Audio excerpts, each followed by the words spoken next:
intambara zozo zirahari muri inose. Jewe ndakunda kubivuga, iyi si turimwo ni y'abandi. Nababwiye ko twatsa indaro ahasi wacu, hafise uwundi mwama haganza, kukugwanya biroroshe.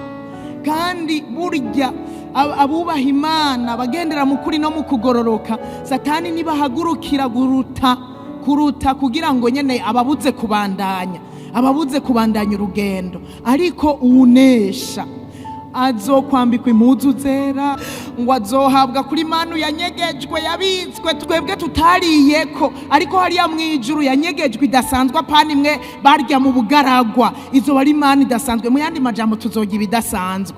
Unesha rero twihutire kunesha. Nukuri usomye muri Bibiliya ukaraba ivyo bamukoreye kuva mwijoro, bazana amacumu n'amahiri, baza gufata umwami Yesu nk'umusuma, nk'umwambuzi, kandi atakibi yakoze. Arababwira ko twabana namwe mu rusengero, jewe ndabigisha mu rusengero ko mutaje kumfata kijya gihe. Bamwubahuke.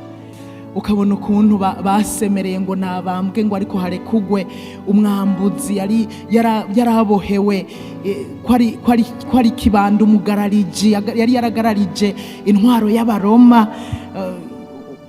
Baraba akaba ari we basemerera ngo narekugwe, ariko Yesu abambwe.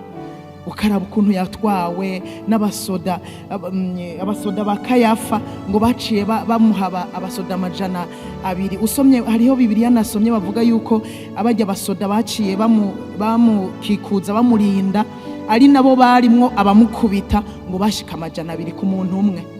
Bacunze umuntu umwe gusa 200, bamwe bakubita, abandi basunura, abandi bagiruka. Uravye ibyabaye, nukuri Yesu yarakoze kwemera, yarakoze kuvyihanganira. Hari umuririmbyi yigeze kuvuga ngo Yesu ngo yaruguruye inzira abasambanyi barayicamo, ngo Yesu yaruguruye inzira imboregwa zirayicamo. Aravuga ngo Yesu yaruguruye inzira abicanyi barayicamo. Haleluya, Yesu yaruguruye inzira.